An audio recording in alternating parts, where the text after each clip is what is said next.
திரு கானா சுப்பிரமணியம் அவர்கள் எழுதிய பித்தப்பூ வித்தியாசமான குடும்ப நாவல். அதனுடைய பகுதிகள் தான் கேட்டுட்டு இருக்கோம். இதுக்கு முந்தின 2 பகுதியினுடைய லிங்கை இந்த வீடியோ டிஸ்கிரிப்ஷன்ல கொடுத்திருக்கேன். அதை கேட்டுட்டு இந்த பகுதியை நீங்க கேட்கலாம். கேட்கலாமா? அத்தியாயம் 20. பைத்தியம், பைத்தியக்காரர்கள், பைத்தியக்காரத்தனம். இப்படிப்பட்ட பலரை நம் எல்லோருக்கும் எந்தெந்த சந்தர்ப்பங்களிலோ சந்திக்க வேண்டிய அவசியம் நேர்ந்திருக்கிறது. தன் வீட்டிலேயே இல்லாவிட்டாலும் ஊர் பொதுவில் உள்ள பைத்தியக்காரர் என் மேல் கல்லை விட்டு சின்ன வயதில் எரிந்திருந்த காலம் நினைவுக்கு வருகிறது. அதுதான் நான் முதலில் கண்ட பைத்தியம் என்றும் என்னால் சொல்ல முடியாது. அதற்கும் முன்னால் என் பணக்கார சித்தப்பாவுக்கு பெண் பார்க்க போன இடத்தில் கண்ணாடி தாத்தா என்று எல்லோரும் சொன்ன மூக்கு கண்ணாடி அணிந்த ஒரு பெரியவர் வீட்டு தூணில் தாம்பு கயிற்றினால் பிணைத்து கட்டப்பட்டிருந்தார். அவருக்கு வயது 60ற்கு மேல் இருக்கும். பணக்காரர் என்றும் சொன்னார்கள். முதல் மனைவியை இழந்து 2வது கல்யாணம் பண்ணி கொண்டவர் என்றும், 2வது மனைவி அவருக்கு வசிய மருந்து வைப்பதாக எண்ணி ஏதோ தந்து கடைசியில் அவரை பைத்தியமாக்கி விட்டாள் என்றும் ஊரில் வதந்தி. உண்மையோ என்னவோ தெரியாது. 2வது மனைவி மிகவும் லட்சுமிகரமாக அடக்க ஒடுக்கமாக என்னையும் அப்போது உயிருடன் இருந்து எங்களுடன் வந்திருந்த அம்மாவையும் வரவேற்று உள்ளே அழைத்து போனாள். சித்தப்பாவுக்குத்தான் பெண் என்றாலும் சித்தப்பா லாகூரில் இருந்தார். அவர் வரவில்லை. அண்ணாவும் அண்ணியும் பார்த்து சரியென்றால் கல்யாணத்திற்கு வந்து விடுவதாக ஒப்புக்கொண்டிருந்தார். அப்பா பைத்தியத்திடம் போய் நின்று கொண்டு, என்ன சார் கிருஷ்ணய்யர், இப்படி எல்லோரையும் பயமுறுத்திட்டு இருக்கீங்களே, இது நியாயமா என்று கேட்டார். பயமா இருந்தா கிட்ட வராத என்றார். பின் காரி அப்பா மேல் எச்சிலை உமிழ்ந்தார் கிருஷ்ணய்யர். அப்பா சாமர்த்தியமாக நகர்ந்து விட்டார். வீட்டில் இருந்த மற்றவர்கள் அவரை அங்கே போக வேண்டாம், நாளைக்கு அமாவாசை, 2 நாள் கொஞ்சம் ஜாஸ்தியா இருக்கும் என்று அழைத்து போனார்கள். நான் அந்த வீட்டில் இருந்த ஒவ்வொரு வினாடியும் அவரையே பார்த்து கொண்டிருந்தேன். அவரை சுற்றியேதான் அந்த வீட்டில் பேச்சு நடமாட்டம் எல்லாமே இருந்தது. அவர் பேத்தி லக்ஷ்மி தான் சித்தப்பாவிற்கு மனைவியாக வந்தாள். எனக்கு அவரை 2வது தடவை பார்க்க சந்தர்ப்பம் ஏற்படவில்லை. அவர் அதற்கடுத்த வருஷமோ அதற்கும் அடுத்த வருஷமோ இறந்து விட்டதாக சொன்னார்கள். 2வது மனைவி மருந்து வைத்து கொன்று விட்டதாக சொல்லிக் கொண்டார்கள். ஆனால் நிஜம் என்னவோ தெரியவில்லை. இன்னொரு பைத்தியத்துடன் நான் கொஞ்சம் நெருங்கி பழகவே வேண்டி வந்தது. அது விஜயபுரத்தில். அப்பா போஸ்ட் மாஸ்டர். போஸ்ட் ஆபீஸிலேயே எங்கள் வீடு. தந்தி குமாஸ்தா ஒருவர் இருந்தார். அவர் பெயர் கிருஷ்ணமூர்த்தி. 35 வயதிற்கும் அவருக்கு. திடீரென்று ஒரு நாள் பைத்தியம் பிடித்து விட்டது என்றார்கள். அவருக்கு பைத்தியம் பிடித்ததற்கு காரணம் என் அப்பாதான் என்று ஊரில் பேசிக் கொண்டார்கள். பராபரியாக காதில் விழுந்த விஷயங்கள் சில. என் அப்பாவை தேடிக்கொண்டு ராஜயோகி ராஜயோகி என்று ஒரு தாடிக்காரர் வருவார். அவரை அப்பா தன் குருவென்று பாராட்டுவார். அவருக்கு பல மொழிகள் தெரியும். ஆனால் தெரியாத மொழிகளிலும் கூட பிரமாதமாக கவி பாடுவார் என்று எல்லோரும் சொல்வார்கள். பேச்சு கணீர் என்று இருக்கும். 1.5 காசு என்று வந்துவிட்டால் 80 காதம் ஓடி வருவார் என்று அம்மா சில சமயம் சொல்லுவாள். அவர் எங்கள் வீட்டில் பத்மா என்று ஒரு தேவியை ஆவாகனம் செய்து பூஜை செய்வார். 4-5 மணி நேரம் பூஜை நடக்கும். நவராத்திரியின் போது வந்தாரானால் ஊரில் இருந்த வயதுக்கு வராத கன்னி பெண்களை கூப்பிட்டும் பூஜை செய்து சாப்பாடு போட்டு பிரசாதம் கொடுத்து அனுப்புவார். செலவு அப்பாவுடையது. சாப்பாடு தயாரிப்பு பாவம் அம்மா. ஒண்டியாக அம்மா கஷ்டப்படுவாள். இந்த ராஜயோகியிடம் கிருஷ்ணமூர்த்தி ஏதோ மந்திரோபதேசம் பெற்று மந்திர உச்சாடனையோ யோக பயிற்சியோ சரியாக செய்யாததால் புத்தி பேதலித்து விட்டார் என்று வதந்தி. ஒரு நாள் ஏதோ யாருக்கோ தந்தி வந்தது. 70 வயது கிழவன் மாயவரத்தில் இறந்து விட்டான் என்று அவர் பிள்ளைக்கு தந்தி வந்தது. தந்தி குமாஸ்தா கிருஷ்ணமூர்த்தி அந்த கிழவனுக்கு கல்யாணம் என்ற வாசகத்தை மாற்றி தந்தியை அவர் பிள்ளையிடம் அனுப்பிவிட்டார். தகப்பனை அவர் திட்டிக் கொண்டே கல்யாணத்திற்கு போய் கருமம் செய்துவிட்டு வந்த பிள்ளை என் அப்பாவிடம் குற்றப்பத்திரிகை தாக்கல் செய்தார். இதற்குள் இன்னும் பல தந்திகளிலும் அவர் தன் கைவரிசையை காட்டியதால் அவரை சஸ்பெண்ட் செய்துவிட்டு என் அப்பா தந்தி ஆபீஸையும் சில நாட்கள் கவனித்து வந்தார். ஒரு நாள் அன்று வெள்ளிக்கிழமை. அப்பா பூஜை செய்துவிட்டு வீட்டில் அன்னபூரணி பூஜை தினமும் செய்து கொண்டிருந்தார். இது என் அம்மா இருந்த வரையில் சரிவர நடந்தது. நெற்றியில் பெரிய குங்கும பொட்டுடன் அப்பா வந்தபோது சஸ்பெண்ட் செய்யப்பட்டாலும் ஆபீஸுக்குள் பழக்க தோஷத்தில் வந்து போய் கொண்டிருந்த கிருஷ்ணமூர்த்தி அப்பாவை இறுக கட்டி பிடித்து கொண்டு, உங்கள் குங்கும பொட்டில் தேவி நடமாடுகிறாள் என்று கத்த ஆரம்பித்து விட்டார். அப்பாவுக்கு எலும்பு நொறுங்கி போகிற மாதிரி ஆகிவிட்டது. ஆபீஸில் இருந்த 4 பேர் சேர்ந்து கிருஷ்ணமூர்த்தியிடமிருந்து அப்பாவை விடுவித்து நீக்க வேண்டியதாகிவிட்டது. அதற்கு பின் அப்பா பெரிதாக குங்கும பொட்டு இட்டுக் கொள்வதையே விட்டுவிட்டார். இந்த பைத்திய கிருஷ்ணமூர்த்தியைத்தான் நான் பல வருஷங்கள் அதற்கு பின்னர் பல சந்தர்ப்பங்களில் சந்தித்திருக்கிறேன். அவருடைய சஸ்பென்ஷனுக்கு காரணமாக இருந்த அப்பா அவர் வேலை போன பின் அவர் பென்ஷன், ப்ராவிடன்ட் ஃபண்ட் முதலிய விஷயங்களில் முன்னின்று நடத்தி அவருக்கு உதவி செய்தார் என்பது எனக்கு தெரியும். தஞ்சாவூரில் நாங்கள் இருக்கும்போது எங்கள் வீட்டுக்கு வந்து பல நாட்கள் தங்கியிருப்பார். தன் வேலை, பென்ஷன் பணம் முதலிய விஷயமாக கிறுக்குத்தனமாக சில சமயம் ஏதாவது பேசுவாரே தவிர வேறு விதத்தில் பைத்தியம் என்றே சொல்ல இயலாது. கிறுக்குத்தனமான பேச்சு என்பதற்கு உதாரணமாக 1-2 எனக்கு நினைவுக்கு வருகிறது. தேங்க் காட் என்பதுதான் தேங்காய் உடை என்று வந்தது என்பார். ஆவணியா வட்டம் என்று சொல்லக்கூடாது, ஆமடையா வட்டம் அது. உண்மையில் பெண்டாட்டியை சுற்றி வந்து நமஸ்காரம் பண்ண வேண்டும் என்பார். மார்னிங் ரவுண்ட்ஸ் என்றால் காலையில் சாப்பிடுகிற இட்லி என்று அர்த்தம் என்பார். இது தவிர சில சமயம் காரணம் இல்லாமல் சிரிப்பார். இதை தவிர அவர் பைத்தியக்காரத்தனமான போக்குகள் எதுவும் வெளியே காட்டவில்லை. வேலை நாட்களில் விஜயபுரத்தில் போய் மளிகை கடையில் அப்பா சிபாரிசின் பேரில் சேர்ந்து நாளடைவில் பெரிய கணக்கு பிள்ளையாகிவிட்டார். சௌகரியமாகவே இருந்தார். அவருடைய முதல் பெண் கமலாம்பாளின் கல்யாணத்திற்கு அப்பா வர இயலவில்லை. நானும் அம்மாவும் போய்விட்டு வந்தோம். அதற்கடுத்த வருஷம்தான் தஞ்சாவூரில் அம்மா இறந்து போனது. 3ஆவதாக இன்னொரு பைத்தியத்தின் நினைவு சட்டென்று வருகிறது எனக்கு. அது சாத்தனூர் சர்வமானிய தெருவில் இருந்த ஒருவர் பைத்தியமானதுதான். அப்போது தியாகுவிற்கு 6-7 வயது இருக்கலாம். அவன் சுவரில் சித்திரங்கள் எழுதி கொண்டிருந்த காலம். அதை சற்று விரிவாக சொல்ல வேண்டும். அத்தியாயம் 21. கார் வாங்கிட்டேன் சார். உன்னை மீண்டும் கார் ஓட்டக்கூடாதுன்னு டாக்டர்கள் சொல்லி இருக்கிறதாக சொன்னியே தியாகு. நான் ஓட்ட முடியாது. ஓட்ட ஆரம்பிச்சனா யுகோஸ்லேவியாவில் நடந்த கார் விபத்து நினைவுக்கு வந்து கண்ணையும் மனசையும் மறைக்க. அந்த விபத்தை பத்தி நீ எனக்கு சொல்லணுமே. அதை பத்தி நினைக்க கூடாது சார், பேசக்கூடாதுன்னு என்னுடைய டாக்டர்கள் சொல்லி இருக்காங்க. ஓ, அப்ப சரி. இருந்தாலும் இன்னைக்கு நினைவுக்கு வருது. நான் சொல்றேன். நான் யுகோஸ்லாவியாவில் ஒரு பொண்ணை காதலிச்சு கல்யாணம் செஞ்சுக்கணும்னு ஆசைப்பட்டேன். கல்யாணத்தை பெல்கிரேடில் வைத்துக் கொள்ள வேண்டும் என்று அவள் சொன்னாள். ஜாக்ரேபில் இருந்து பெல்கிரேடுக்கு பெண்ணை அழைத்து வருவதாக நானே கார் எடுத்துக்கொண்டு கிளம்பினேன். அவளது உற்றார் உறவினர் எல்லாம் ரயிலில் வருவது என்று தீர்மானமாயிற்று. நானும் அந்த பெண்ணும் மட்டும் அதிகாலையில் கிளம்பினோம். அப்ப வேண்டாம், வேறு ஏதாவது பேசு என்றேன். நடந்தது நடந்து விட்டது. பேசி பயன் என்ன? அழ வேண்டியதுதான். அழுது மட்டும் என்ன லாபம்? லாபம் இருக்கு என்பதற்காகவா எல்லாவற்றையும் செய்கிறோம்? டுஷான்சாவிற்கு வயது 22. போட்டோ ஏதாவது இருக்கிறதா? அவள் போட்டோக்களை எல்லாம் வைத்துக் கொள்ள கூடாது, அந்த நினைவு வரும் என்று டாக்டர்கள் கட்டாயப்படுத்தி அப்புறப்படுத்தி விட்டார்கள். அதுவும் சரிதான். அத்தனையும் நானே எடுத்த போட்டோக்கள். ஒரு ஆல்பம் நிறைய எடுத்து வைத்திருந்தேன். இதைத்தான் விதி என்று சொல்வது என்றேன். விதி என்று இதை சொல்லக்கூடாது. வேறு எதை சொல்வது? மற்றவர்களுக்கும் நடந்ததை நினைத்து பார்த்து ஆனந்தப்படவோ கஷ்டப்படவோ முடியும்.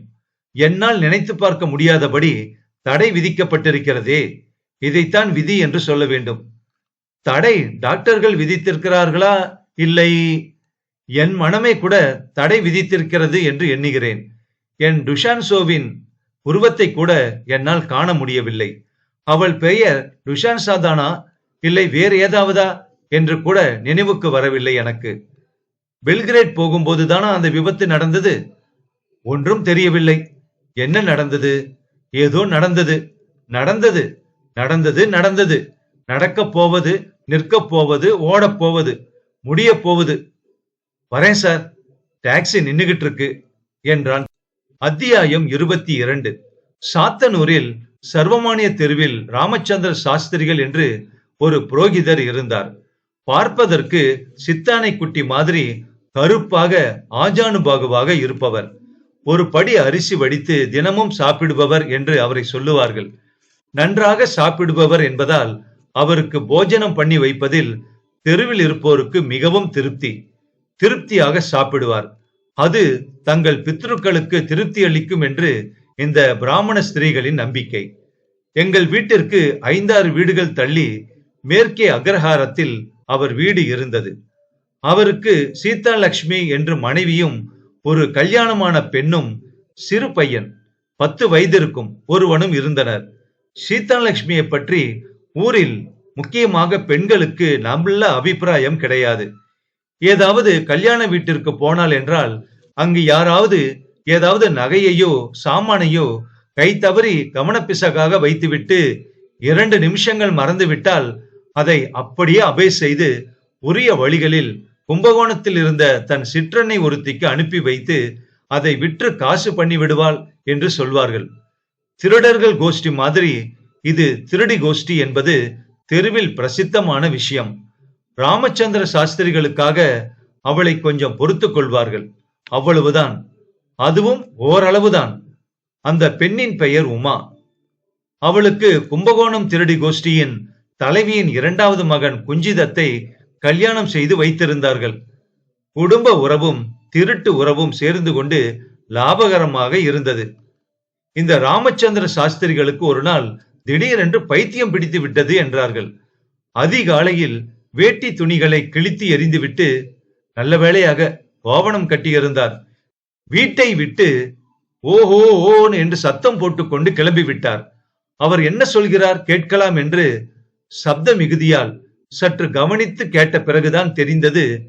கிட்டே போகாதே, மூக்கை கடித்து விடுவாள், மூக்கை கடித்து விடுவாள் என்று கத்திக்கொண்டே தெருவில் அப்படி ஓடினார். சற்று நேரம் கழித்து மறுபடி ஓடினார். மானத்தை வாங்காதீங்கோ, வீட்டுக்கு திரும்பி வந்து பேசாமல் இருங்களேன் என்று அவரை பின்தொடர்ந்து கத்திக்கொண்டே அவர் மனைவி சீதா லட்சுமி போனால் 2 தடவை. பின்னர் அவமானம் தாங்காமல் வீட்டுக்கு போய் அடைந்து விட்டாள். என்ன ஆனாலும் ஆகட்டும் என்று உள்ளேயே கிடந்து விட்டாள். அப்போது சர்வமானிய தெரு பிள்ளையார் கோவிலை புனருத்தாரணம் செய்து சரிபார்த்து மதில் சுவர் எழுப்பி கும்பாபிஷேகம் செய்வதாக தீர்மானிக்கப்பட்டு அதற்கான பண வசூல் சொல்ப அளவில் நடந்து கொண்டிருந்தது. இந்த கும்பாபிஷேக வசூலை தன் பைத்தியம் வெளியே தெரிந்த 1 மாதத்திற்குள் ராமச்சந்திர சாஸ்திரிகள் நிறைவேற்றி வைத்து விட்டார். சர்வமானிய அக்ரஹாரத்து படித்துறையில் அதிகாலையில் இருந்து தருமத்தோணி விடுவார்கள். சாதாரண நாட்களில் தருமத்தோணியில் பகலில் போகிறவர்கள் மிக குறைவு. சாயங்காலம் போகிறவர்கள் மாங்குடி கள்ளுக்கடையில் தண்ணி போட போகிறவர்கள். சாத்தனூரில் கள்ளுக்கடை அப்போதெல்லாம் கிடையாது. அக்கரைக்கு மாங்குடிக்குத்தான் போக வேண்டும். தருமத்தோணியை மற்றபடி உபயோகிப்பவர்கள் கும்பகோணத்திற்கு குறுக்கு வழியாக காவேரி லைன் கரை வழியாக போகிறவர்கள்தான். மாதா மாதம் கிருத்திகை நாட்களில் சாத்தனூர் முருகன் கோயிலில் மிகவும் விசேஷம். பல ஆயிரக்கணக்கான முருக பக்தர்கள் கும்பகோணம் பக்கத்தில் இருந்தும் அதன் சுற்றுப்புறங்களில் இருந்தும் சாத்தனூர் முருகன் கோயிலுக்கு வருவார்கள். கும்பகோணத்தில் இருந்து மேற்கே நடந்து பாலம் தாண்டி மேலக்காவேரி வழியாக கப்பி ரோடில் வண்டியில் வரலாம். அப்போது பஸ் அவ்வளவாக கிடையாது. காலையில் ஒரு பஸ், மாலையில் ஒரு பஸ். சாத்தனூர் வழியாய் திருவையாறு போகும். நடந்து சாத்தனூர் போவதற்கு 5 மைல் நடக்க வேண்டும். கும்பகோணத்தில் இருந்து காவேரி கீழண்டை லைன்கரை வழியாக வந்தால் 3 மைல் தான் ஆகும். எனவே நடந்து வருகிற 10,000 மக்களும் அதற்கும் அதிகமாகவும் ஓரொரு கார்த்திகைக்கும் கூட்டம் வரும். லைன் கரையோடு வந்த சர்வமானிய தெரு படித்துறையில் தருமத்தோணியில் ஆற்றை கடந்து சர்வமானிய தெரு வழியாக நடந்து மேற்கே 2 பர்லாங்கில் உள்ள கோயிலுக்கு போவார்கள். சர்வமானிய தெரு பிள்ளையார் கோயில் தெருவில் மேல் கோடியில் பாதி தெருவை அடைத்துக் கொண்டிருக்கிறது. ஒரு மூங்கில் களியை போட்டு பாலம் மாதிரி மறுபாதி தெருவையும் அடைத்து வைத்துவிட்டு ராமச்சந்திர சாஸ்திரிகள் 2 பேரை ஜமா சேர்த்து கொண்டு பளபளவென்று புலி போட்டுக்கொண்டு தன் பெரிய சாரீரத்தால் தெருவை அடைத்துக் கொண்டு சாத்தனூர் சர்வமானிய தெரு பிள்ளையார் கோயில் புனருத்தாரண தர்மம் என்று உரத்த குரலில் கூவிக்கொண்டு தாண்டி போகிறவர்களிடம் வசூல் பண்ண ஆரம்பித்து விட்டார். எல்லோரும் கோவிலுக்கு பக்தியுடன் போகிறவர்கள். இதுவும் கோவில் கைங்கரியம் தானே.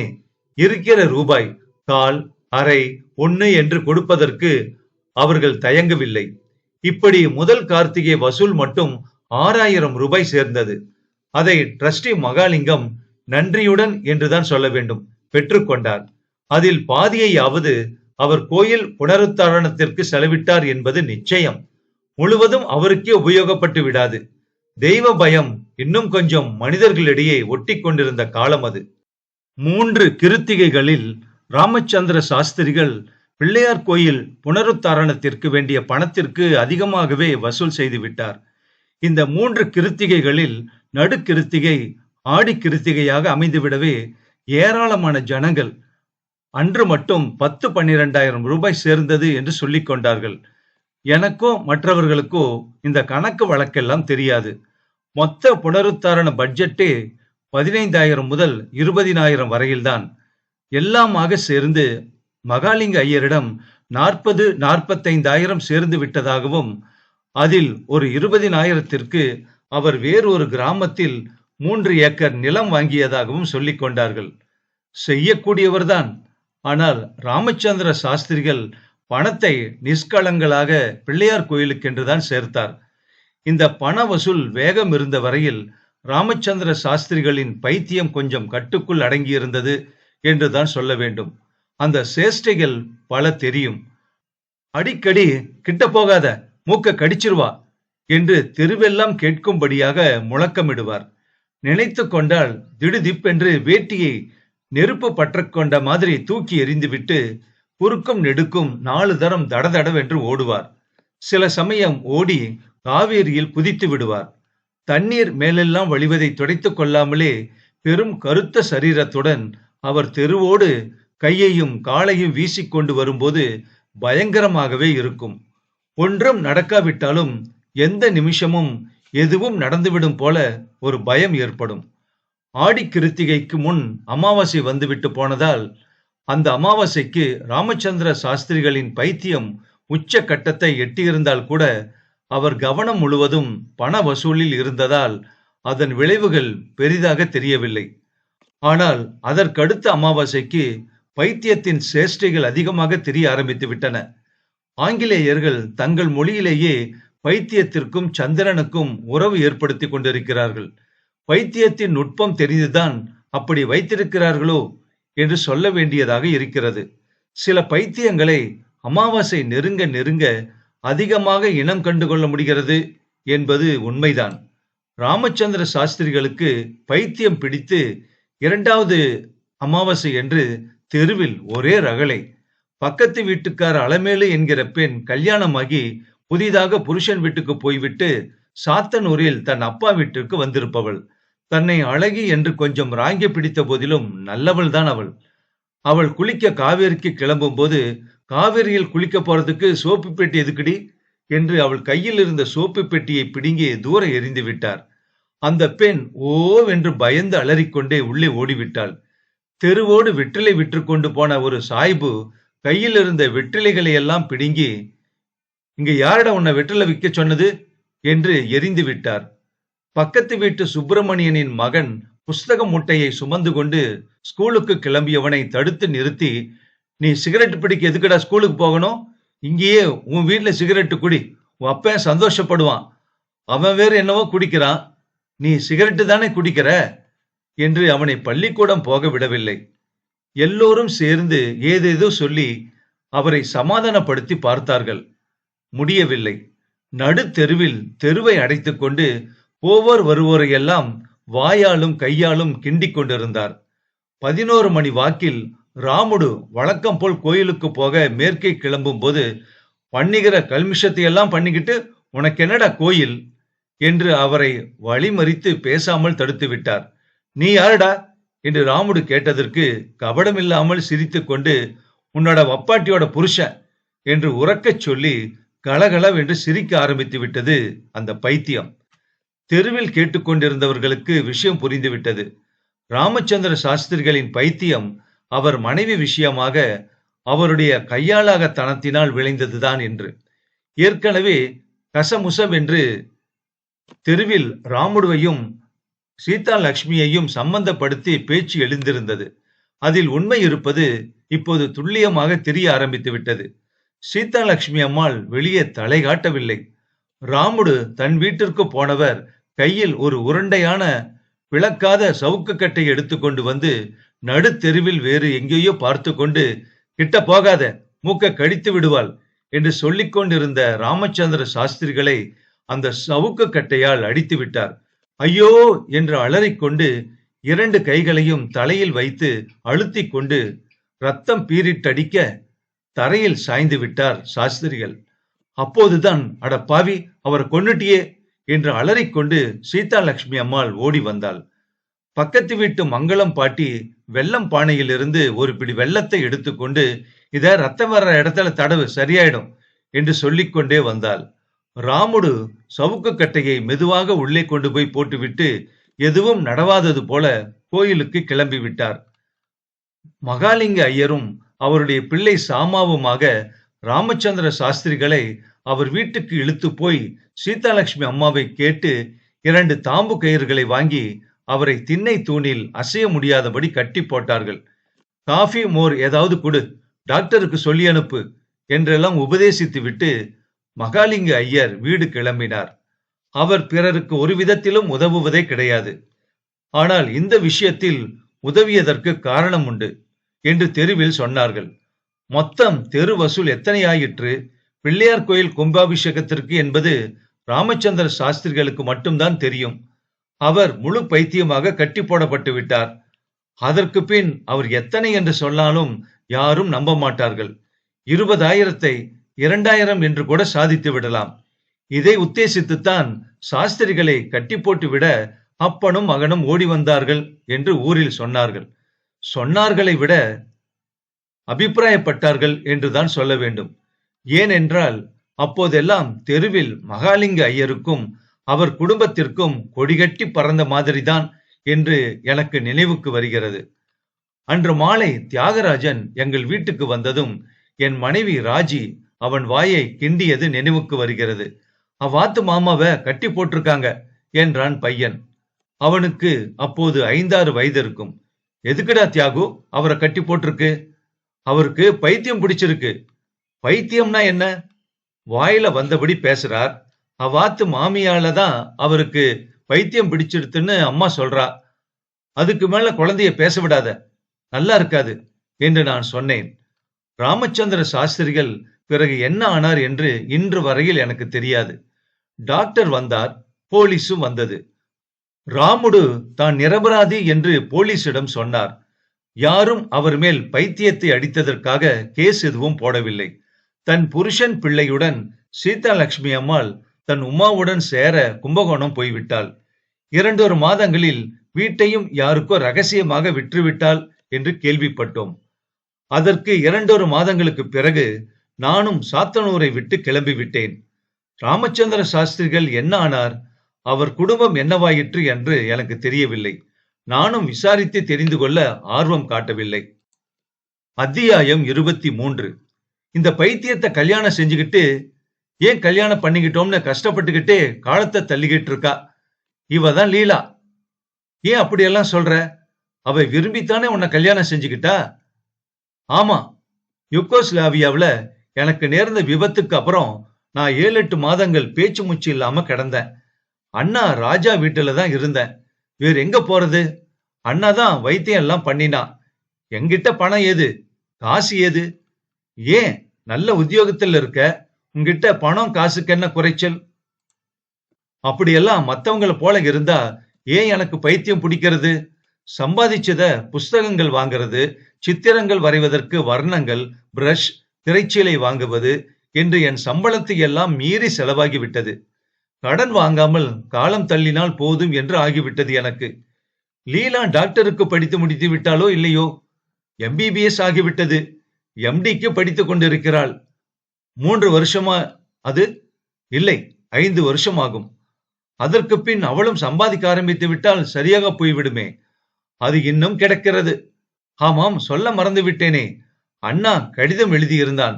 உங்களை ரொம்ப விசாரித்து எழுதியிருக்கிறான். அப்படியா? அமெரிக்காவில் இருந்து திரும்பி வருகிற உத்தேசமில்லை போல இருக்கிறது. இப்ப சத்தியமாக இல்லை. இங்கே என்ன இருக்கிறது வருவதற்கு? ஒரு தம்பி பைத்தியம், மற்றவர் எல்லாம் அவரவர் பாட்டை பார்த்துக் கொள்கிறவர்கள். எல்லோரும் அவரவர் பாட்டை பார்த்துக் கொள்வதாக இருந்தால் நல்லதுதானே என்றேன். அப்படியும் எங்கே முடிகிறது? சமயம் நேர்ந்தால் இருக்கிறவனிடம் அகப்பட்டதை சுரண்டத்தானே உறவினர்கள் இருக்கிறார்கள். அப்படி உங்களை பற்றி நான் நினைக்க மாட்டேன். உன் அண்ணாவெல்லாம் நல்ல பசங்கள் தான். நீங்க சொன்னா சரி சார். நீ கிளம்பு லீலா. மாமியிடம் இன்னொரு நாள் சாவகாசமாக நீ மட்டும் வந்து பேசிக் கொண்டிரு. குழந்தையை பக்கத்து வீட்டுக்காரரிடம் விட்டுவிட்டு வந்திருக்கிறோம். ராமலிங்கம் வீட்டுக்கு போய்விட்டு போக வேண்டும். கிளம்பு. ராமலிங்கம் வீட்டுக்கு அவசியம் போக வேண்டுமா? வரேன் என்று சொல்லியிருந்தேன். 10 நிமிடத்திற்கு மேல் தங்க வேண்டாம். லீலா, 10 நிமிஷங்களில் நாம் கிளம்பி விடலாம். என்ன? நான் வரேன் சுப்பிரமணியம் சார். ரொம்ப நாளாக உங்களை எல்லாம் வந்து பார்க்கணும்னு ஆசை. பல நாளாக அவரும் சொல்லிக்கிட்டு இருந்தார். இரு, குங்குமம் தரேன் லீலா. ஒரு நாள் குழந்தையையும் கூட்டிக்கிட்டு வா. வந்து சாப்பிட்டுட்டு போ. குழந்தைய விட்டுட்டு வராத. குழந்தையையும் எடுத்துக்கிட்டு வா.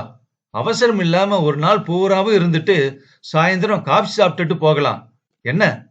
லீலாவும் தியாகுவும் போன பின்பு ராஜி, பெண் ரொம்ப நல்ல பெண்ணாக இருக்கா, இவர் இப்படி இருக்கிறாரே என்று வருத்தப்படுறா. பாவம். ஆமா, பாவம்தான். அப்பா இல்லையா, அம்மா மட்டும்தான் இருக்காளாம். தியாகுவுக்கு வைத்தியம் பண்ணிக்கிட்டு இருக்க போது பார்த்து அவனைத்தான் கல்யாணம் பண்ணிக்குவேன்னு இவ பண்ணிக்கிட்டாளாம்.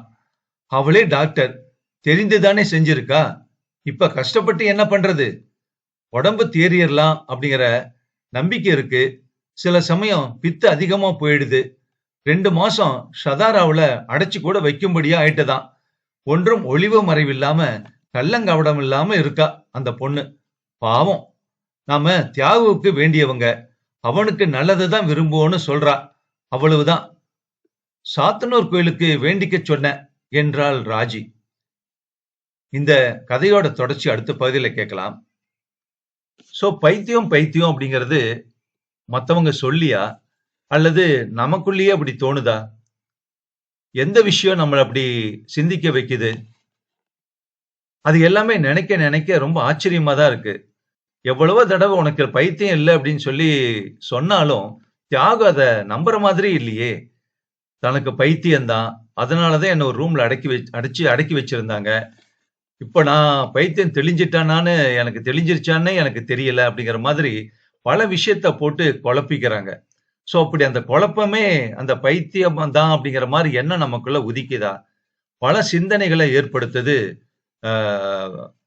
கானோசு எழுதின இந்த கதை. அடுத்த பகுதியில கேட்கலாம். நன்றி.